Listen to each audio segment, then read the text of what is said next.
Hello chaps and chapesses. Today I'm going to talk to you about the new heli program at Pluma Lodge in Bolivia.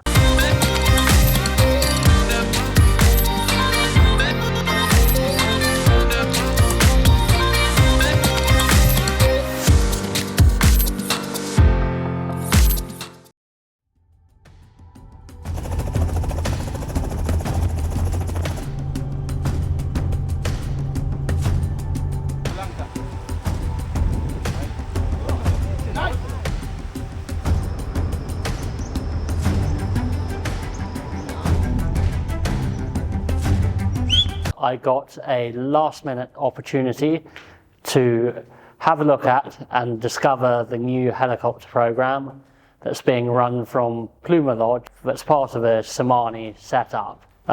This was really a bit of a dream because I've always wanted to travel to Bolivia to fish for golden Dorado, as I used to guide for Dorado in northern Argentina, which is super, but Bolivia is a turbocharged version of what I did. To travel to Pluma Lodge in the jungle, my international flight went to Santa Cruz, where we stayed there in a lovely hotel before being picked up the following day for the charter flight. This was an hour-and-a-half flight over the jungle, which was spectacular and was the first taster before we landed on a dirt runway in the middle of the jungle. Like all of the clients traveling to any of the Tsimane operations, we were met by the local Tsimane tribe, but this is where it differs from the usual program. We have just arrived in the jungle, and now we are taking the chopper, which is just about to land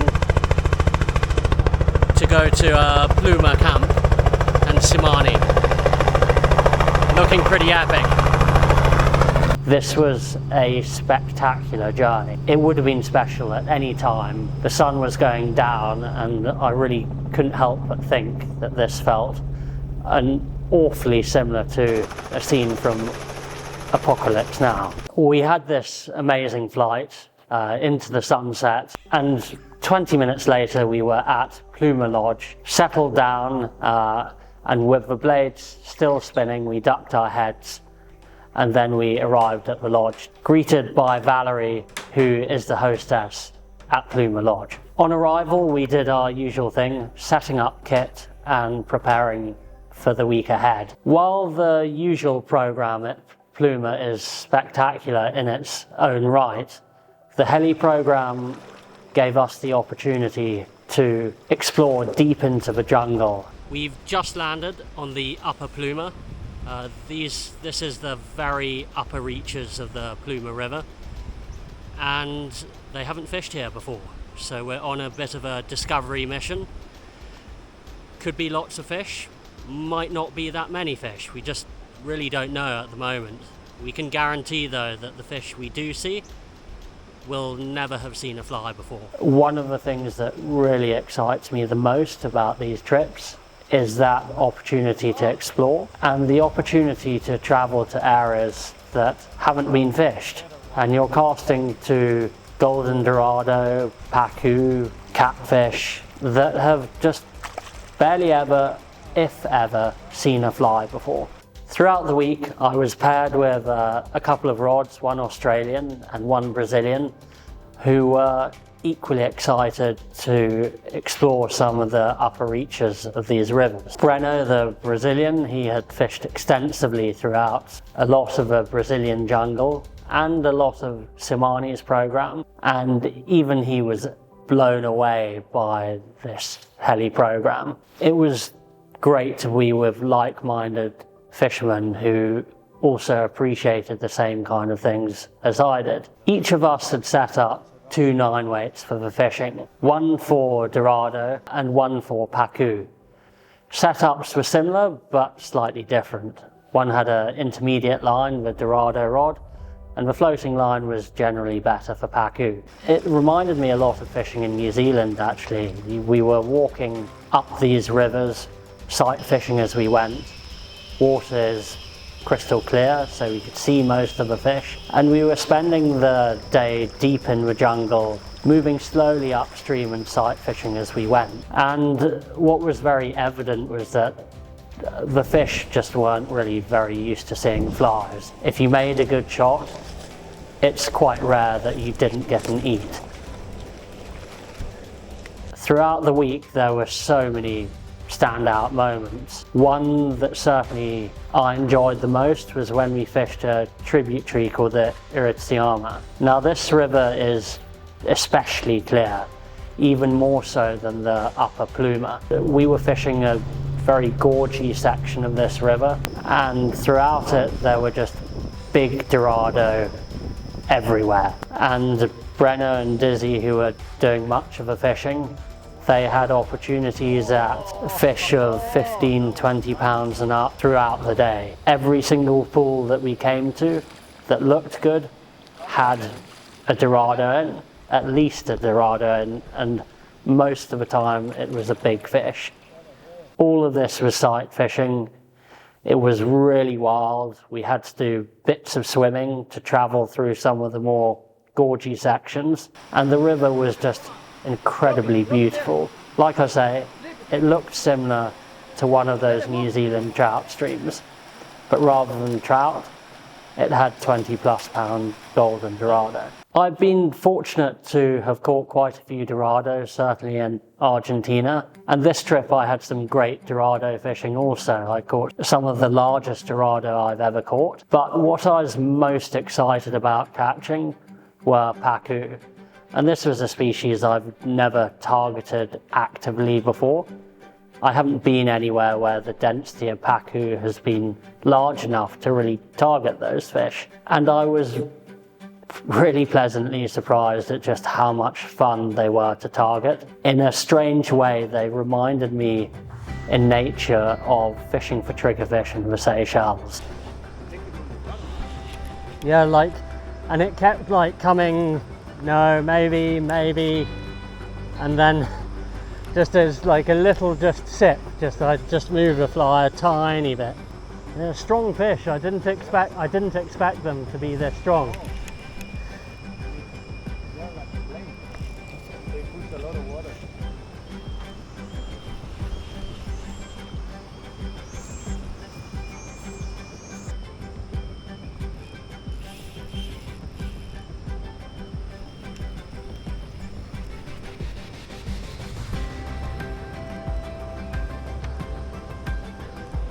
I'm amazed at how strong they are. I just didn't think they would be this strong.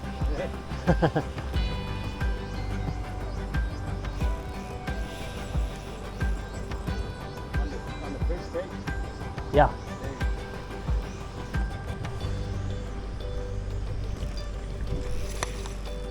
Hold on.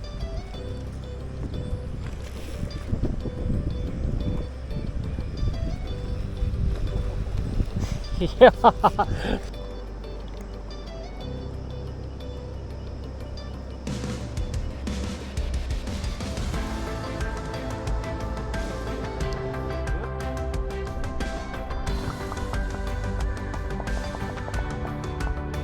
Unbelievable fish, and so chuffed. Honestly, I can't believe how strong these fish are. Yeah, epic run. Epic.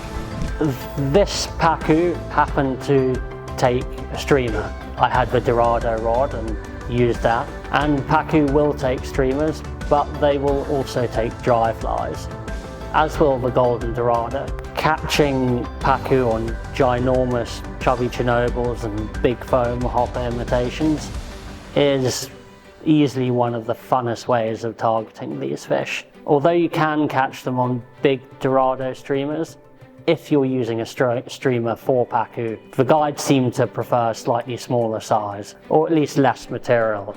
So we're talking a fly about 4 inches long max. Another moment in the trip that really only could have happened in Tsimane, when I was watching Dizzy fish and his guide Nico was on his shoulder and Dizzy was chucking a line out and the line went tight. We couldn't see the fish, but we thought probably a nice Pacu. It hasn't jumped it's pulling hard, it's probably a Pacu. After 20 minutes, it was quite clear that this wasn't a Pacu. It was one of the large catfish in the upper Pluma system. And when I say large, we're not talking about a nice 30-pound fish. We're talking about a fish that took 2 people to hold, and it was 100 pounds, give or take. That's what Nico estimated it to be. Dizzy spent the best part of 40 minutes trying to land this fish on a 9-weight, and eventually he did, which was an unbelievable sight. It was even more special because the day before he'd lost another large catfish, which had taxed a 10-pound Dorado that he'd hooked up with. So despite the fact that these rivers are really small, there are monsters. While there's a few catfish in the system, there's one called a surubi that's blue and with big dark stripes across its flank. The larger one, which Dizzy caught, was called a Muturo, and they do seem to grow well upwards of 100 pounds. So they're really quite something to catch. Usually we wrap up our fishing day at around 4:30, and having walked far, the helicopter would buzz into the jungle, pick us up, and we'd head back to the lodge. Back to Pluma, where we'd be greeted with another cold, refreshing drink and a towel just to kind of wipe our face down. The jungle is hot, humid, and a little sweaty. But at the lodge, we knew the rooms were comfortable, food was delicious, there was a cold beer, and we could just unwind for the evening before preparing for the following day. On the Saturday, our final morning, we, rather than flying over the jungle for our charter flight by heli as we did on arrival, we went downstream in the traditional dugout canoes, and this is how they do it in the usual program. And actually this was a really amazing hour-and-a-half boat ride, just buzzing down the main Pluma with the local Tsimane tribesmen on the engine, and it was just a really nice way to round off what was an amazing week. Honestly, I've been fortunate to have travelled a fair bit and to have seen some pretty amazing places. For those after a jungle experience, this of course would be amazing. But to be perfectly honest, this trip is as special as any trip I could imagine anywhere in the world, in both fresh or salt. The whole dynamic of being able to explore such remote river systems by helicopter is unique, and it's something that if you're able to, you just won't regret, because the trip is just a fairly mind-blowing experience. If you are interested in this unbelievable trip, please do contact us. Otherwise, please like and subscribe to our YouTube channel.